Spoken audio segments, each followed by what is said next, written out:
I want to shift a little bit to Afghanistan, which is an area that's much in the news and has been for a long time. And this is Afghanistan. And it's important because it shares borders with Iran and Pakistan and the old Soviet Union. It wasn't an area that the U.S. really had much interest in throughout, really, in the post-World War II era, right? It wasn't really that important. The government there was led by this guy named Daoud, who was, kind of pro-American, but, whatever. And then Iran began to fund, but Daoud was kind of close to the Soviet Union, not really a communist country or anything, but he got aid from the Soviet Union. So Iran, America's ally, began to try to get rid of the Daoud government, all right? And they sent anti-government, forces there, and they offered him aid. And so Daoud joined on with Iran and began to attack. It's somewhat complex. So again, you can put down your pen and listen to it because it's kind of a good story if you're into like spy stories and stuff like that, political, geopolitics and things like that. It's kind of a good story. So the government in Afghanistan, led by this guy named Daoud, began to wipe out the Communist Party in Afghanistan. Really hardcore repression, just bloody, killing them, right? Now, because you got to make it more complicated, there were two different groups of communists in Afghanistan. The government was going after both of them, but those two communist groups were very different. One was pretty extremist, kind of a hardcore communist group led by a guy named Hafizullah Amin. Don't worry about it. The other was more moderate, and it was led by a guy named Babrak Karmal. Don't worry about it, all right? In 1978, the Afghanistan communists joined the Air Force and they overthrew the Daoud government. And the Soviet Union had nothing to do with this coup. But in 1978, there's a new government in Afghanistan led by this pretty hardcore communist group run by Hafizullah Amin. And they were rough, all right? So Amin initially had plans to modernize the country, land reform, give women the right to vote, give girls the right to have an education, stuff like that. But he put them into place very heavy-handedly, very kind of violently. And then people turned on him. And so Amin began to repress the moderate communists the same way Daoud had.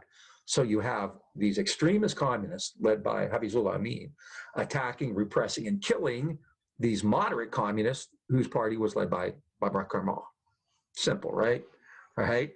So there's huge turmoil in Afghanistan as two communist groups are fighting against each other. Those are the two choices in Afghanistan. You have this communist government, which is really hardcore, and then you have this opposition communist group, which is more moderate, right? The Soviet Union's trying to stay out of it because they don't want to get involved in this region. They wanted the Amin government, which was communist, to chill out, to stop this repression, to stop killing people, right? But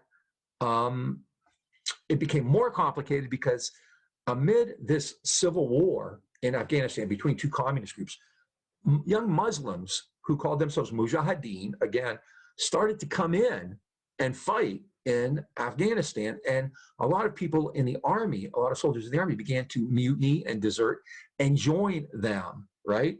So now the Soviet Union is kind of more alarmed because Afghanistan is on the border. It's a buffer zone.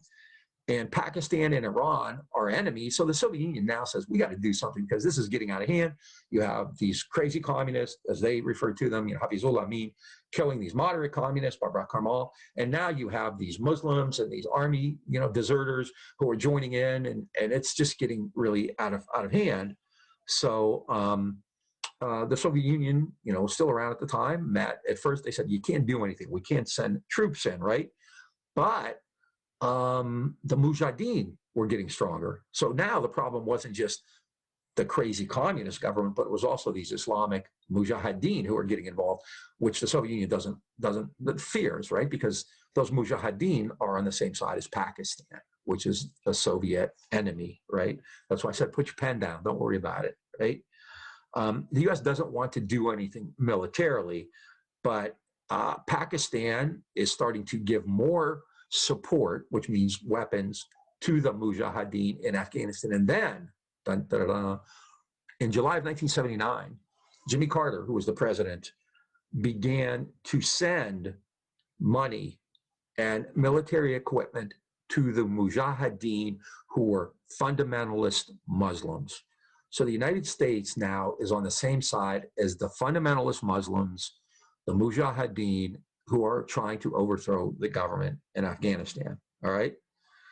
The U.S. aid came before the crazy communist government began wiping everybody out. So the Americans got involved early during the Hafizullah Amin time as president.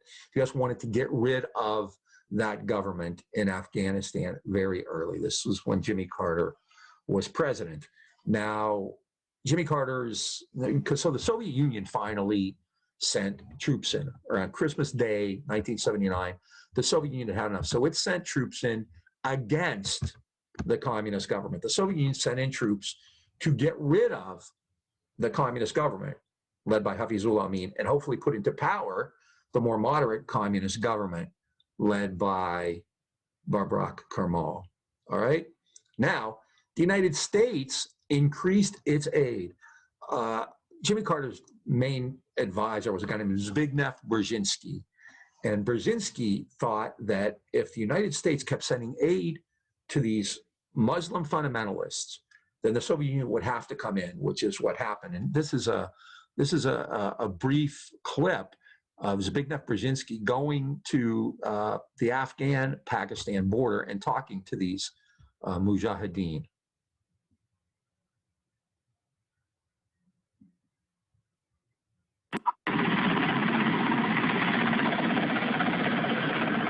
U.S. National Security Advisor Brzezinski flew to Pakistan to set about rallying resistance.